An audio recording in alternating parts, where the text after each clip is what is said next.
Good afternoon, everyone. My name is Mark Dirks, and on behalf of ACRL and Choice, I'd like to welcome you to today's program, Librarians Adopt New Role Improving STEM Education via Active Learning, which is sponsored by JOVE. Today's discussion is one in a series of sponsored webinars from ACRL and Choice that addresses new ideas, developments, and products of interest to the academic library community. Free to users, these structured 60-minute live presentations provide the opportunity for interactive discussions of important new issues and developments in academic librarianship by librarians, vendors, authors, and other interested stakeholders. Before we get started, I'll just take a minute to point out a few features of the webinar software. In the main area of the screen, you should be able to follow along with the presentation materials. Along the right-hand side, you should see a little Q&A panel and a chat panel. If you don't, there are buttons along the bottom of your screen to activate those panels. Please use the Q&A panel and the Q&A panel to pose questions to our speakers today. And the chat panel, that's where you can get a hold of me in case you're having any issues with your audio or any other sort of technical assistance need. I'll be happy to troubleshoot that with you privately. Today, we are using the hashtag ACRL Choice Webinars, so if you get another screen handy, shout out to us. We're at choice_reviews on Twitter. Also note that we are recording today's program, and everyone who registered should receive a follow-up email with a link to the archived version. And our speakers today are Bethany S. McGowan, Wayne A. Mitchell, and Cesar A. Barrios. Bethany works with the Health Sciences Clinical Program at Purdue University, where she provides research and instruction services. Professor McGowan is passionate about user experience design and student-centered learning and brings her talents to the classroom as she teaches 4-credit libraries courses. She co-teaches several health science courses as an embedded librarian and is a member of the Impact course Redesign teaching team. Wayne Mitchell is a senior teaching fellow in the Department of Medicine at Imperial College London. He develops practical sessions for the taught master's courses. He especially enjoys this role as it combines his experiences and passion for teaching science. He's had the privilege of studying and working at UCL and Imperial College. Recently, Dr. Mitchell received the President's Award for teaching at Imperial College for, quote, his transformational approach to teaching within the Department of Medicine. And Cesar serves as curriculum specialist for JOVE, providing tailored educational solutions for professors and lecturers at institutes of higher learning across the U.S. Prior to his career in outreach, Cesar spent 10 years developing and teaching novel ways to view vascular development and neurodegenerative disorders. This experience brought him in front of a variety of audiences, including fellow students and researchers in the areas of genetics and imaging research. So I believe with that, we are ready to get started. I will turn the floor over to you, Bethany. Thanks, Mark, and welcome everyone to my bit of the presentation. I will sort of begin today's webinar by talking about librarians and STEM student learning, collaborating with faculty to encourage active learning. So my bit of the presentation is mostly about active learning strategies and approaches. And my co-presenters, Cesar and Wayne, will be talking specifically about some outreach strategies that you might find useful for collaborating with faculty.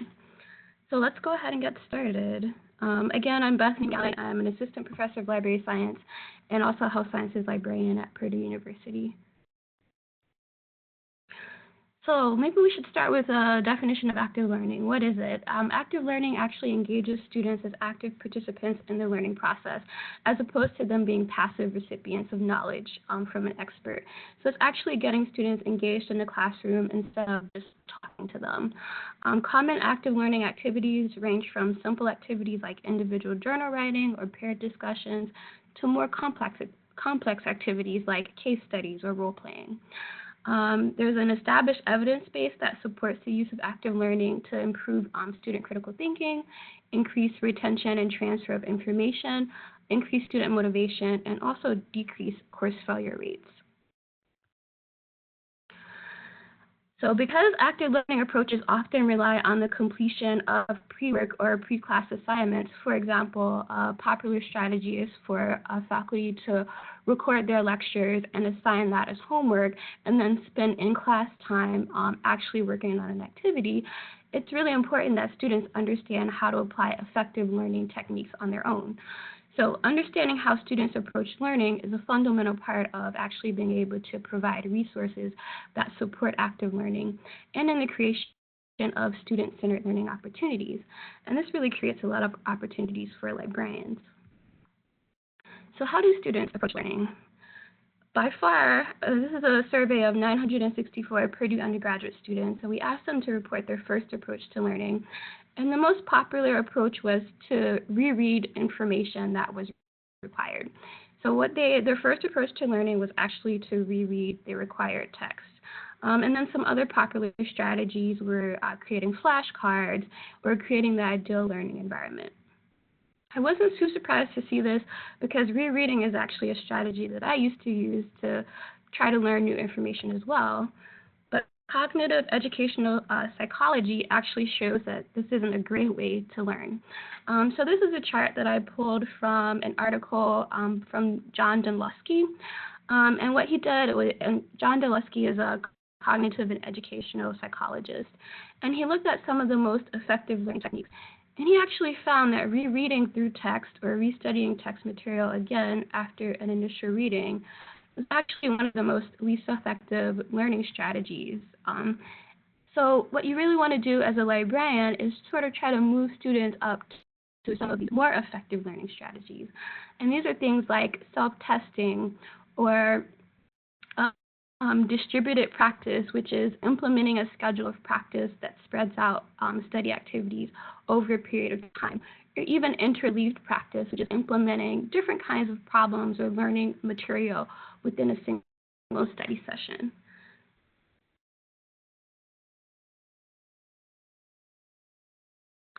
So this sort of leads me to a discussion about some of the things that are going on here at Purdue Libraries and ways that we've been involved in sort of thinking about course redesigns and thinking about student-centered learning and active learning. So the first thing I'm going to talk about is a campus-wide initiative. It's a campus-wide course redesign program called IMPACT. IMPACT is actually an acronym. It stands for Instruction Matters, Purdue Academic Course Transformation. And it's a program for faculty, and it's really focused on refocusing the campus culture on student-centered pedagogy and student success. Its goal is to sort of increase student engagement in classes by redesigning courses based on research-based pedagogies. And it's a collaboration between the libraries, our Center for Instructional Excellence, and our campus IT team, specifically the Teaching and Learning Technologies team. And the librarian role is really to encourage the incorporation of information literacy competencies throughout the course design process and to use library resources throughout the course redesign. So the impact of IMPACT, it's a whole semester. It lasts for about a semester. We meet weekly, and then at the end of the semester, faculty have a completely redesigned course. So the faculty that have actually gone through the IMPACT program reported significant increases in student activity and engagement in their redesigned courses. They perceived an increase in critical thinking skills, and also they noticed a significant decrease in the average DFW rates observed in IMPACT classes. So it has both qualitative and quantitative benefits. And it actually just won an award in 2018 from the Chronicle of Higher Education as one of 2018's best innovation in teaching efforts. So this is sort of a way that librarians are involved sort of campus-wide on impacting student-centered learning. And I think you'll start to see more programs like IMPACT popping up across the nation. And you'll also probably see more faculty who are wanting to engage in student-centered learning and incorporating it into their classroom. Which leads me into my next slide, which is embedded librarianship meets active learning, a case study. So maybe you don't already have a program like IMPACT on your campus, but you're like an embedded librarian or you help co-teach a class. I'm going to walk you through a quick case study because that's also what I do here at Purdue in addition to with Impact. I work with our nursing program and co-teach a few courses for them. So the class that I am going to showcase today is our Nursing 223 class, which is the Foundations of Research and Evidence-Based Practice. So a little bit about the course. It's required for all of our undergraduate nursing students as part of our outcomes-based core curriculum. It teaches basic information literacy skills, data management, and scholarly communication competencies. And in the class, students learn the principles of the research process and learn to identify strengths, limitations, and biases of research articles in relation to evidence-based practice in nursing. So it's a pretty standard introduction to research class for undergraduate nursing students. Some of the challenges with the class is we had to adjust the class for sophomores. So students used to take the class as seniors, but they changed the curriculum, and now students take the course as sophomores. And we really noticed a huge difference in student engagement because students have a much heavier course load at their sophomore year in the nursing program as opposed to their senior year. So we noticed that this class was kind of put on the back burner because they had other classes that they were focusing on. We also have to navigate fixed course objectives. So the course objectives that we have for our program are fixed for accreditation purposes, so we can't really change them. And I'll show you why that's a problem in just a minute. And then the final thing is we wanted to improve student engagement. So we noticed that many students were failing to complete the required readings and ungraded pre-work that we were assigning. So participation in the class and in group work was reduced. So something that I should also mention is this class had gone through our impact program when it was intended for our senior students. So it already had a lot of student-centered work integrated into it, but we noticed that students weren't prepared when they came to class to actually do that work. So this is a little bit about those objectives. These are the objectives that were fixed by our accrediting body. And if you know anything about course design, you might notice that this is way more, these aren't great objectives. This is too many objectives for one class, first of all, it's 7. And then they're really, really broad. You normally like for your objectives to be a little bit more specific. For us, it ended up being beneficial that they were so broad because we had a lot of flexibility in how we decided to address them. But at the same time, it was a little bit challenging to try to make sure our course was meeting all of these objectives.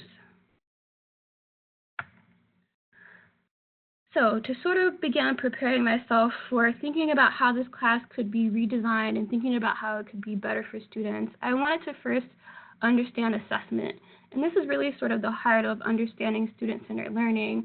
You really want to understand what the objectives for your class are, and then look at the assignments. So do the assignments map to the objectives? And also, are they appropriate for the audience? And what we found that while our assignments map to the objectives, they weren't really appropriate anymore for our sophomore audience. So we had to reconsider our course assessments. And one of the ways I went about this is by attending conferences like ALA and ACRL, going to sessions on assessment, and also the ACRL assessment and action workshop was really helpful for me to sort of think about what we could do differently in class. And then I also want to understand technology and space. So we know we wanted to get the students a little bit more engaged and a little bit more prepared. So what we did was moved our class to the Active Learning Center so they could work in a room, in a classroom that was really designed for student work and group work. And then we also used application and technologies that sort of allowed us to move around and navigate around the groups. So one of the things I did was got a library's grant to buy an iPad. And then we used Solstice and Hot Seat apps. So Solstice is an app that will allow the students to share their screen. So they can share their laptop screen or their mobile phone screen and project it to the rest of the class so everyone can see what they're working on, which is really beneficial for the group work that we were doing. And then Hot Seat is a quizzing app, and we actually used our quizzing app for in-class points and participation. And then the other big thing, the huge thing, is collaboration. I worked closely with our nursing faculty member, and she was really my key ally. But some of the other people that were incredibly helpful in helping me think about the assessment process were our IT people who did sort of the training for the technology and helped me think through how we could use our space a little bit better. Our Center for Instructional Excellence, which also helped with the assessment process, and then our instructional design or information literacy librarian was another key resource.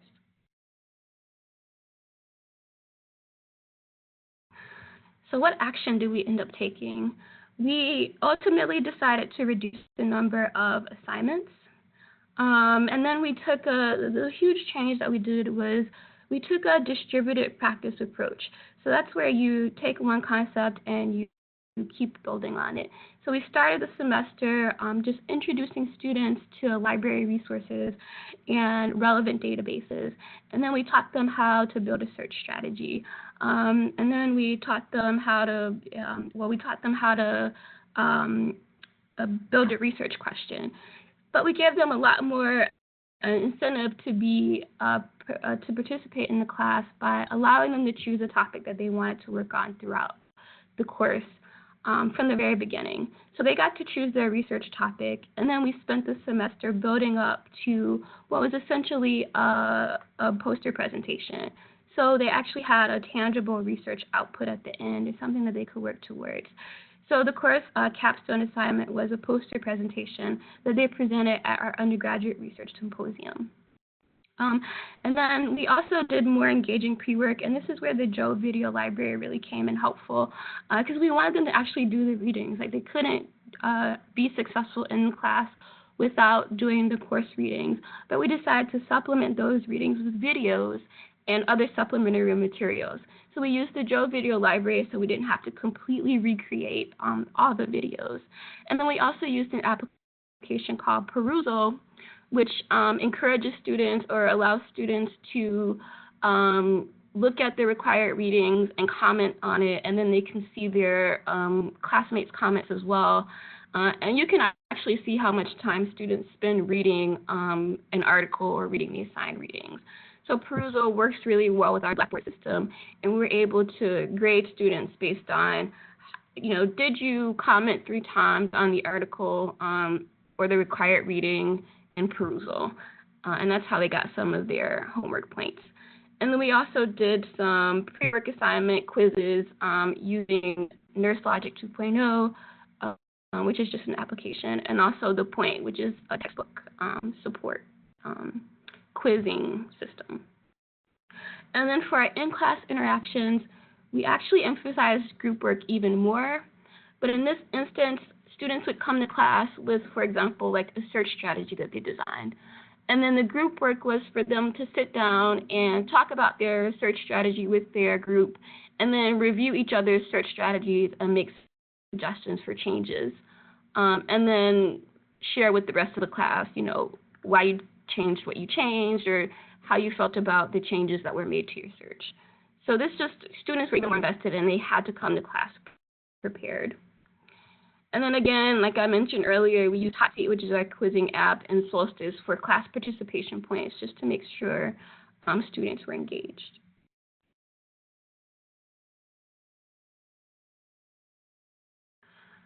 Okay. So I gave 2 examples that are pretty intense. I think being an embedded librarian, takes up a lot of work, and also that something like Impact takes up a lot of work. But what a lot of librarians, I think, do is one-shot. And what I mean by one-shot is you go to a class one time, and you might talk for 15 or 20 minutes about how to build a search, or how to use a specific database, or maybe you have like 50 minutes. Whatever it is, you just do it one time and then you're done with it. So even if you're doing something that simple, you can still integrate active learning practices into how you approach your one-shots. So the example that I'm going to show today is sort of searching as a strategic exploration activity. And it's been surprisingly successful. I just implemented this activity at the beginning of this semester, and I'm pleased to see how well it's gone. So the activity is to actually build a search strategy. I usually use this with my health sciences students when they're trying to understand how to build a strategy in PubMed. So I'll do a search design lecture. If it's a 50-minute class, I normally talk for about 20 minutes, and then I leave about 20 minutes for the activity, and then about a 10-minute Q&A.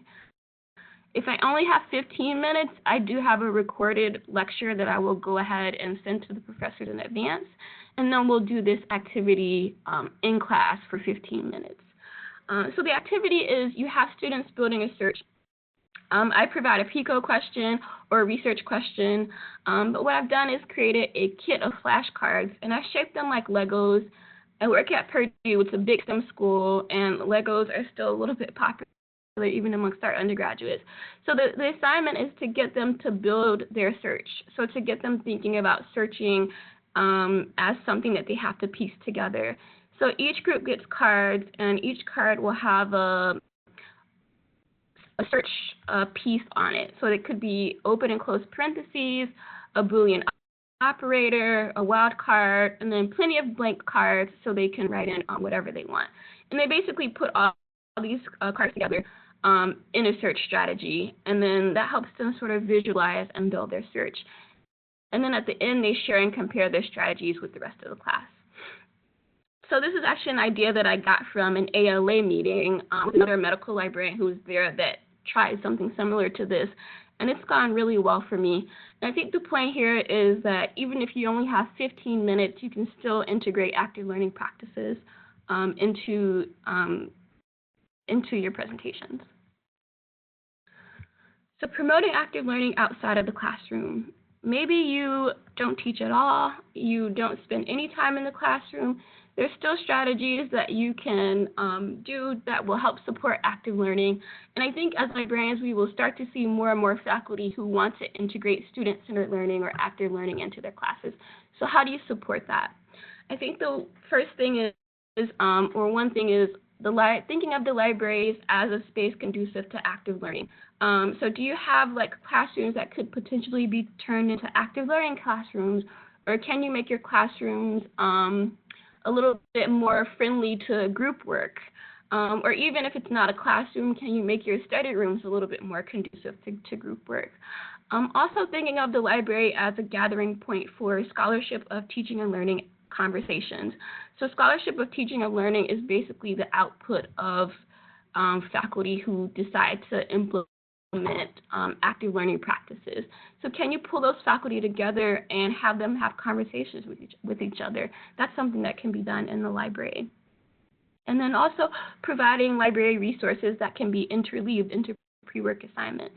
So if you remember, interleaving is especially beneficial for math and concept learning. And so it's not just looking at text-based resources, those are important, but it's also integrating things like videos and interactive quizzes.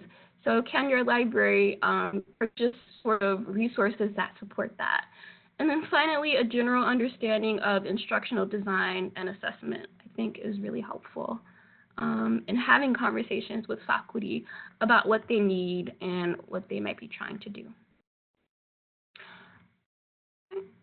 So that is the end of my presentation. These are my references, and I think we're taking questions at the end. So I will go ahead and turn things over to Wayne.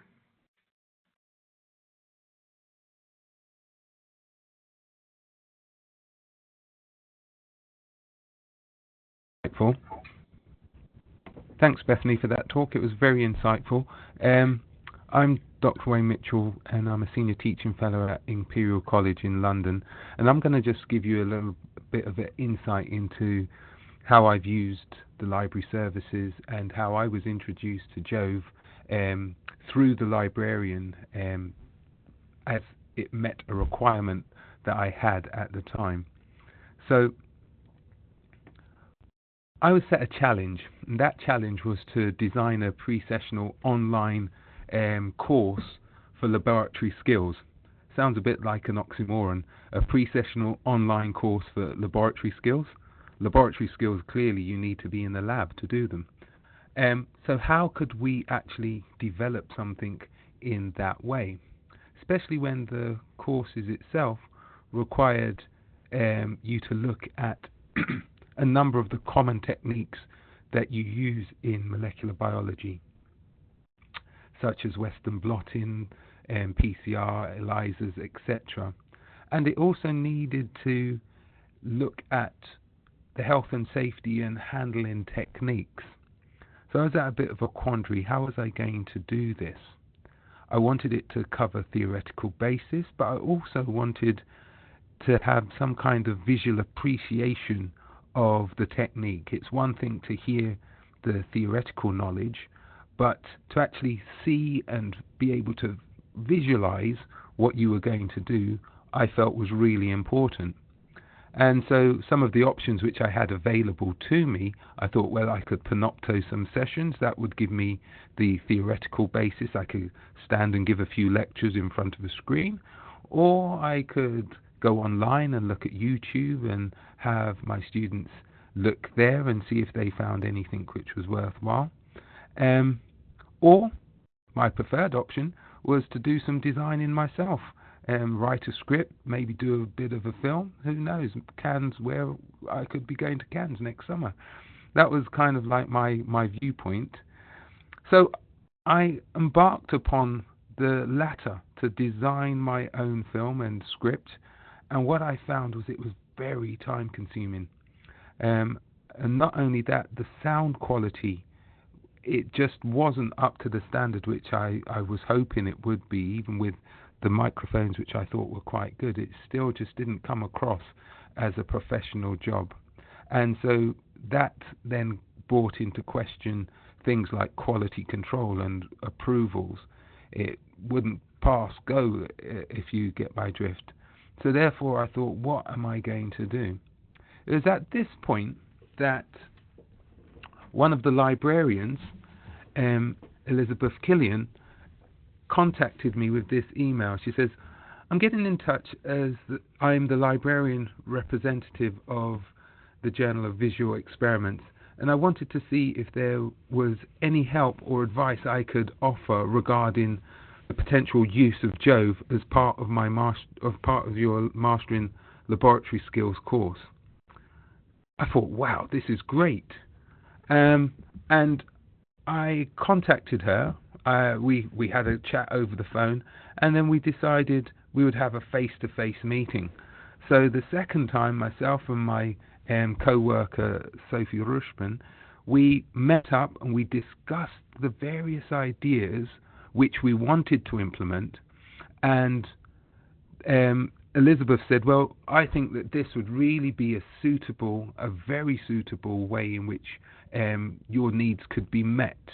So for me, I wanted something which was of a high quality, and Elizabeth could see that using JOVE would provide me with the necessary tools which would enable the engagement of the students which I wanted. So Elizabeth provided an introduction to the JOVE team, and as a result of that, we've had an ongoing collaboration in the use of the online materials and also development of other interactive curriculum content. So it's been really useful, the fact that we had that first contact with Elizabeth and the progression which has been made as a result of that. So how do I use JOVE? As has been said before, one of the things about active learning is ensuring that you've got active participation. And so what I've done with the JOVE packages, I've actually embedded them within my curriculum. So for example, on this example which I've got in front of us, in terms of the basic handling, if I want the students to understand how to use, say, a hemocytometer, I've given them the links with an activity related to the video which is supplied by JOVE. This enables them to actually see the technique and then also be able to answer specific questions related to the various aspects which I want them to understand and learn. So for example, here's some students here. They watch the video prior to coming to the session, and then when they get into the laboratory, it provides them with a much greater confidence in being able to undertake the specific task. For for example, working in a safety hood with a particular type of cells. This many of the students had never done before, but because of the videos and the instructions which they got on the day, they felt much more confident and able to undertake the tasks with confidence, as it were. So these are the type of video clips which you get on JOVE, and I know that you will be seeing some of them later on. And they're very useful in the fact that not only at Imperial College we have a high number of international students from all across the world, and so sometimes being able to have the video in English and then have a translation into your own language is really quite important in aiding the understanding, so that the English language, as it were, is not a barrier to their understanding of the topic, but still having it in the English so that they're able to improve their English and have the English at an academic standard. So I found that really a useful tool in enhancing the students' learning as well.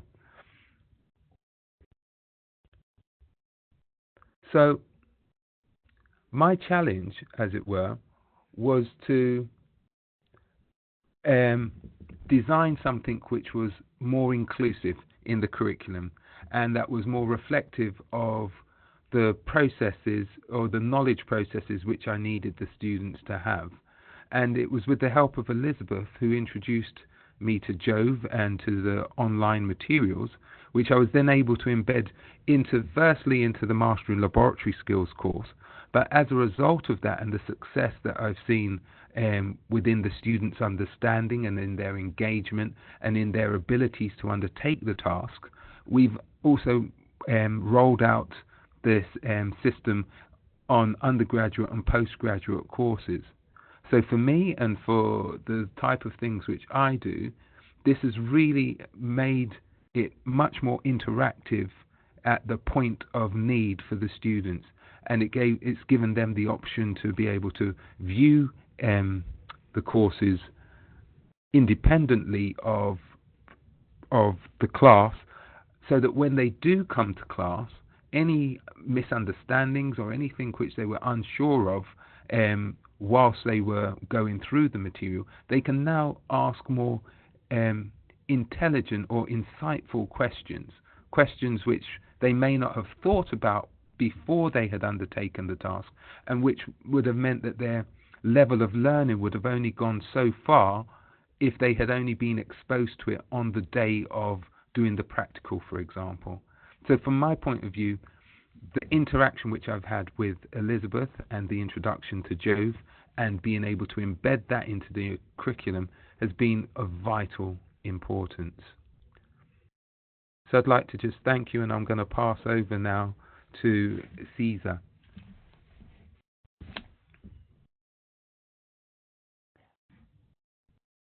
All right. Well, thank you, Wayne. Well, my name is Cesar Berrios. I am curriculum specialist with JOVE. First of all, I want to thank the organizers for putting on such a great webinar. Truly, I think I'm going to have to tune in more often, because what we've learned from Bethany and Wayne has been really, really insightful. From learning how librarians are using active learning themselves as teachers and how they can build awareness of active learning at their campus has been really, really quite incredible. So I want to switch things up a little bit, and I want to talk about active learning from the perspective of a publisher, and in particular my role as curriculum specialist at JOVE, and how I'm working to bridge the gap between libraries, users, and publishers. So a little bit of background about myself. I have a PhD in developmental biology and over 10 years of research experience, starting with some undergraduate research I performed at the University of Puerto Rico, where I was looking at regeneration in the sea cucumber. After that, I gathered more experience in using other model organisms, from zebrafish, C. elegans, to mice, throughout my graduate and postdoctoral career. And for the past 5 years, I've dedicated myself to doing outreach for various publishers. And I think that this unique set of skills has given me some keen insight into some of the limitations and some of the struggles that the faculty members and researchers face at universities when it comes to finding appropriate resources for active learning and just to make their lives a little bit easier. So when it comes to my role specifically as a curriculum specialist, what does that entail? Well, I like to think of myself as sort of similar as this little kinesin molecule that you see here in this video, trying to transport information from one, in this case, transporting material from one end of the cell to the other. In my case, I'm going to transport information from libraries to professors and students, back to JOVE, so on and so forth. So really to try to bridge the gap between these different stakeholders.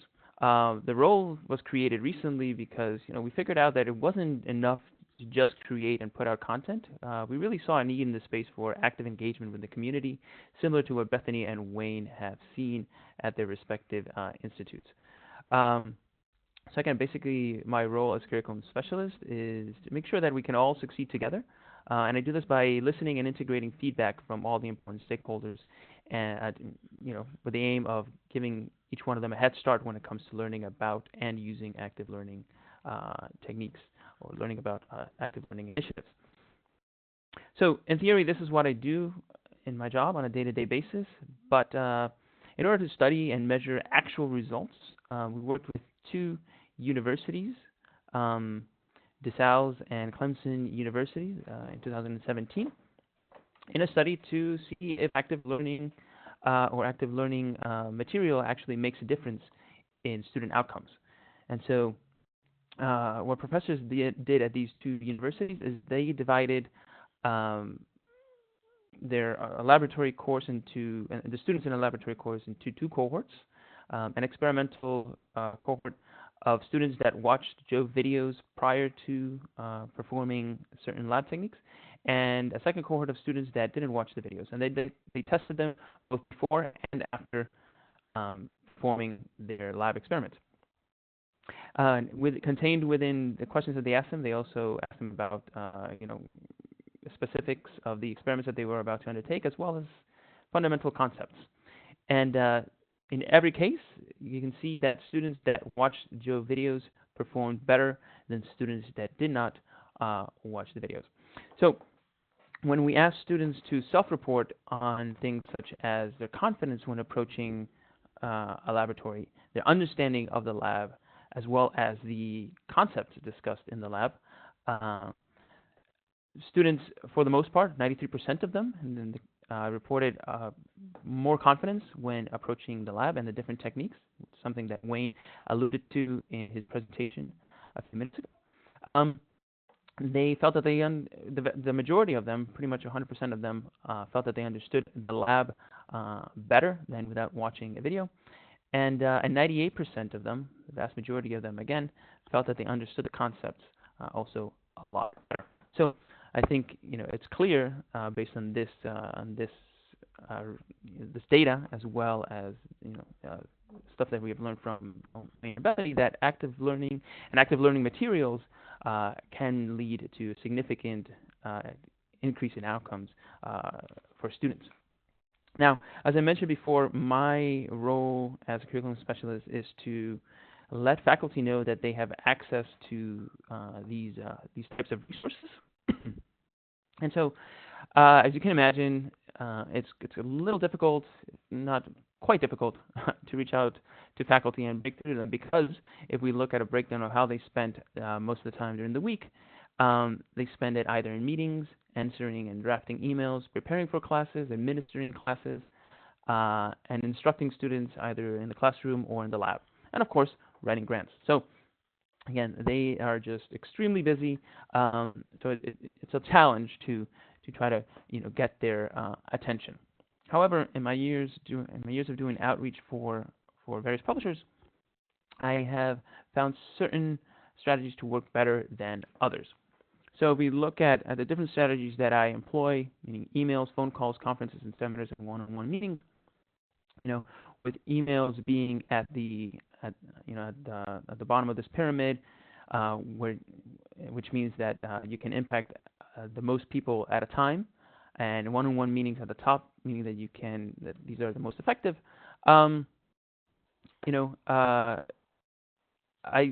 way that I approach my outreach, or the way that I find strategies more effective, are emails at the bottom. You can reach a lot of people, but again, it's very difficult to get good feedback. It's sometimes faculty, because they're deluged with emails, ignore certain emails. So I find that phone calls are a little bit better, or quite a bit better than emails. They feel more personalized, and also you can get immediate feedback from faculty that otherwise you wouldn't get via emails. A step above, or about the same level as phone calls, are conferences and seminars.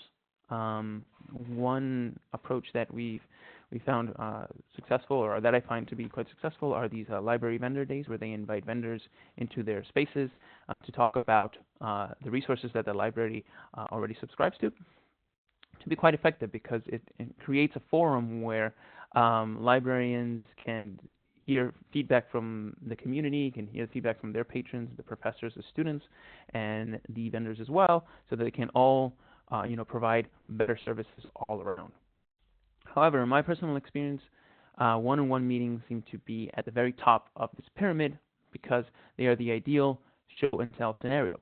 You meet faculty members usually in their offices, in a space that they feel comfortable, and thus you have the opportunity to show them on their computers exactly how a resource works, how to integrate that resource into their curriculum, be it by Blackboard, Canvas, or other learning management systems.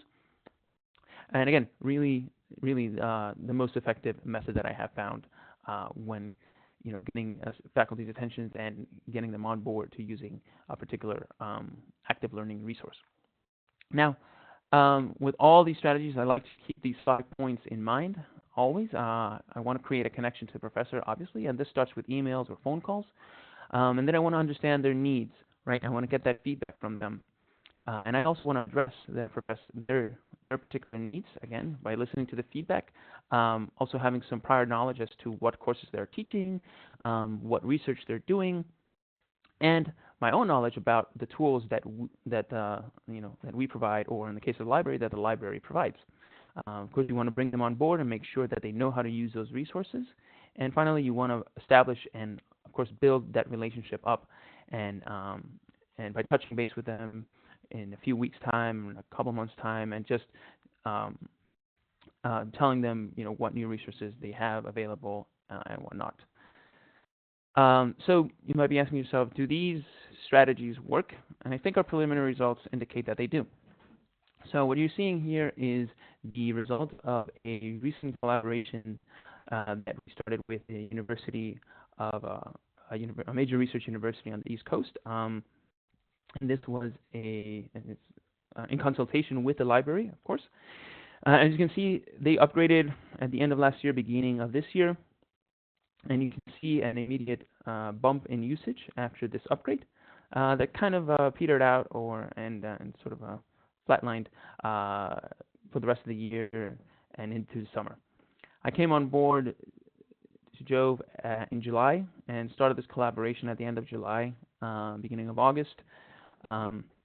Started calling faculty members, started emailing faculty members, and visiting them in their offices, and doing a couple of seminars while I was there. And you can see that usage increased significantly from prior dates. So this at least tells me that there is value that faculty members are seeing in resources like JOVE. So when you combine these results with the active learning results that we learned about from Bethany, from Wayne, and in the couple of slides I spoke about a few minutes ago, it really does paint a nice picture about the importance and the utility of active learning resources in ensuring student success as well as faculty satisfaction.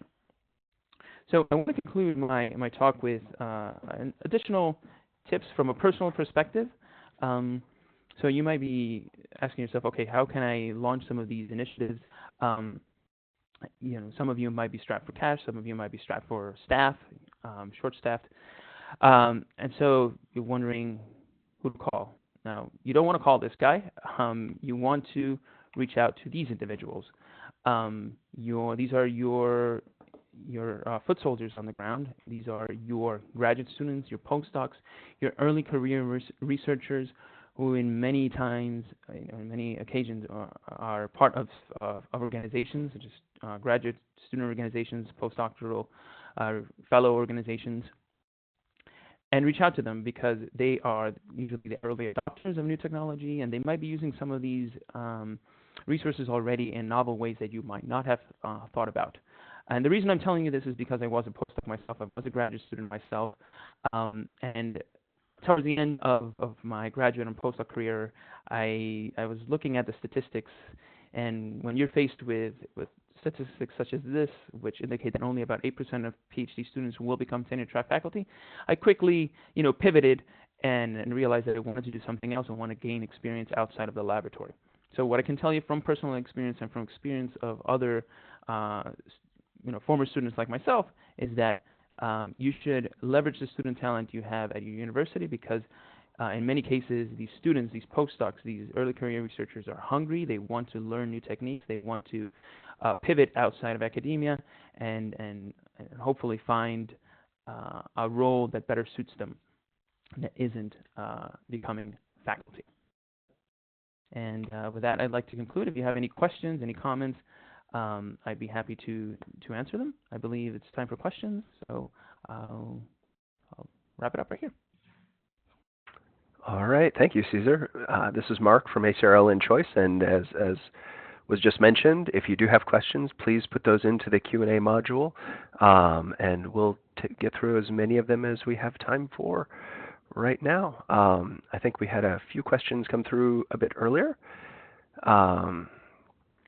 Let me see if I can isolate those here.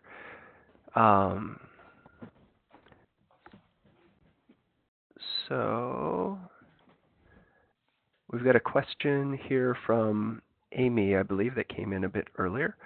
And I think this was, it looks like perhaps this goes to you, Bethany. Is Perusal a separate app, or is it something that can be embedded within Canvas or another learning management system? Yeah, can you hear me, Mark? Yep. Okay, great. Yes to both. It's a separate app, but it can also be embedded into Blackboard or whatever your course management system is. Okay. Yeah. So I worked with our IT team to help get it embedded into Blackboard, which is what we use here at Purdue. And if you do it that way, you can actually have it count for points in Blackboard. Okay, great. And we've got, it looks like there are a few more questions that came up during your presentation, and it looks like you've had some written answers to those, but I'll ask them out loud so everybody can hear the answers that you've given. So we've got another one here from Danny that says, did it come out students increasingly don't like to read things they consider long, which seems to be of a decreasing length every year? Has that been your experience, Bethany? And I would ask you, Wayne, too, about that. Yeah, absolutely. I mean, my approach to giving them reading is for every about 20 minutes of reading, and I say, if it's scholarly text, that's about 1 page. We'll try to break it up with something like a video, or break it up by inserting like a question or something. But I absolutely am finding that students like reading less and less, which is, I don't know if there's a fix for that, because a lot of the content just has to be read. So that's really interesting, and I'm interested to hear what Wayne has to say as well.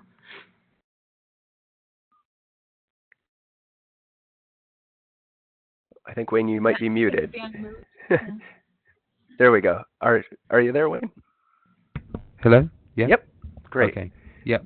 I think many of the students who I have, I'm not sure whether I'd say it's that they don't like reading. Sometimes some of the text, which, especially the scientific text which I deal with, it takes time. I remember we did a poll last year where we gave some students just an academic, gave them a article from a scientific journal, and then we asked them, how long did it take you to read this? And we had, I think it was about a 8-page article, and some students said it took them on and off probably about 4 to 6 hours. So it wasn't that they don't want to read the text. It was that in some points it wasn't accessible to them. So what we've tried to do is to then provide them with clues as to how to read and get the most out of the text without having to spend so much time reading through it. So it's working smarter, not just necessarily having to read all the text from A to Z, as it were. It's providing them with clearer techniques. And having done that, we've seen that their actual engagement with the literature has improved, because now they've got a new technique of reading for understanding. So I suppose the other issue is that many of the students who I see are students where English isn't their first language. So it's making sure that you provide them with these different cues and different techniques to enable them to access the information which we want them to. That's very interesting. The scientific literature can be, it's super dense. If I could just chime in real please. quick. So both from the perspective of a former bench scientist who had to read a lot of papers, as someone for which English is not the first language. I was born and raised in Puerto Rico. It is quite a challenge to understand some of the terminology in papers. One thing that I found to be I guess quite useful is to understand the figures in the paper. Right? Even try to go into the of the literature itself. And one of the publishers that I think does a pretty good job at this or a magazine that does a pretty good job is Cell. They present, they have a visual abstract, and they also are very, very good when it comes to presenting the data in figure form. And so, luckily, in my area, Cell is one of the journals that most people publish in or want to publish in. And so I used a lot of Cell papers when I was doing my PhD work in cell and developmental biology. So. Yeah, that actually reminds me of an approach that we take as well, where we provide students with maybe like a magazine article, so an article from a science magazine, and then we also provide them with a complementary or an actual research article that maybe the science article is based on. So the science article is sort of like an introduction to the topic for the layperson, so they at least get exposed to it. And then the research article goes much more in depth. And it's a lesson on research quality or quality of information, as well as sort of a lesson in getting them exposed to some pretty complex scientific topics. So, could I just come back in based on what Caesar had said? Because I really do appreciate that point about the figures, because I've just spent the past probably 2 or 3 months working with some students, helping them to understand the importance of designing clear figures. And it was specifically for that reason to say that actually oftentimes a figure can tell 1,000 words. And it's not only that, it's also developing their critical thinking skills, because sometimes within the text, author might focus on one particular aspect, but you have to, as students, or as the students which we have, they have to be able to determine for themselves, do I agree with that statement based on my understanding of this particular figure? And so that point which Caesar made rings so true to the way in which it's encouraged myself and my colleagues to actually approach teaching or getting students to understand and to learn the importance of what they're reading. Yeah. Very quickly, one last thing that just popped into mind.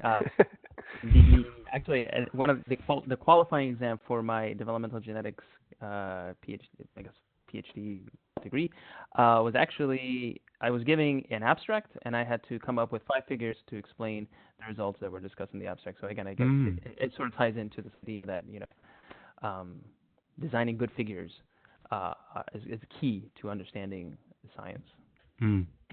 I agree. Definitely, and I would just chime in with a comment from one of the folks out there listening in. Danny also mentions that, for example, BBC and Science News both do a good job of giving brief overviews of research articles. And I would just say, yeah, I wind up reading Science News just about every day to sort of keep up with stuff. We've got. I'd like to move on to a few other questions that we've got, because we do have a few others in there hanging out. So although many of them are about reading, which is very interesting. I'll ask this to you, Caesar. This is from Hillary. Does JOVE have a staff curriculum specialist, or is it just you that does the faculty outreach? That's a good question. We do have a few people doing who are curriculum specialists at JOVE. Right now we have 3 people in total, so myself and 2 other individuals. We also have an onboarding specialist who works directly with libraries and student organizations, just sort of like, I guess, help them in the onboarding process in getting user engagement up at their institute. So yes, we do have a few individuals that can help out if that is necessary.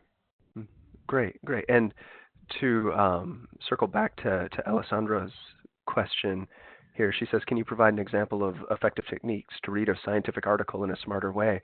And I would just say, I think we touched on that. I think you, Caesar, mentioned, starting with the figures and trying to, that sort of thing. I think that's very interesting. Please go ahead. Sorry. One of the things, because one of my colleagues, the one who I showed in Dr. Sophie Rushman, as a coordinator of master's programs, she had noticed this, she had noticed that the students struggled, especially when we do journal clubs. There were students who really did struggle with reading the literature. And so one of the things that we have introduced is what we call the anatomy of a paper. And what we do is we then go and we dissect the paper into its composite parts, starting from the abstract. We look at the key features which go within an abstract, and then we go to the introduction, we go to the figures, we go to the results, we go to the discussion, and we highlight within each one of those what is the key information that you as a author, if you were authoring it, would need to include, but also as a reader, where you would be able to find those key bits of information. So there may be key phrases which are used to introduce the fact that this is the aim, or this is the hypothesis of the paper, and this is the techniques which were used, without having to necessarily read the whole thing, as I said, word for word. And we found, as I said earlier on, that the students are able to, within a very short period of time, learn those techniques and be able to increase the understanding of what they're reading quite considerably in a very short period of time. Excellent. Great.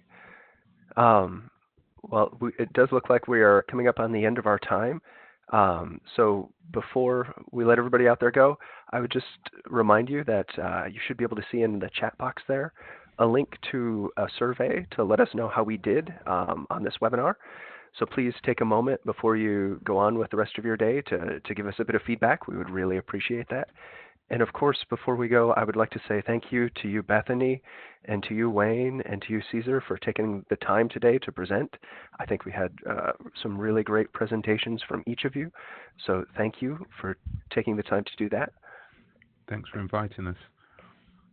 And I would just remind everybody that we did record the program today, so be on the lookout for a follow-up email. with a link to the recording. And feel free to pass it along to anyone that you think might be interested. And last of all, thanks to all of you out there today for joining us. I hope that you enjoyed the session, and I hope the rest of your day is great. Thank you. Thank you.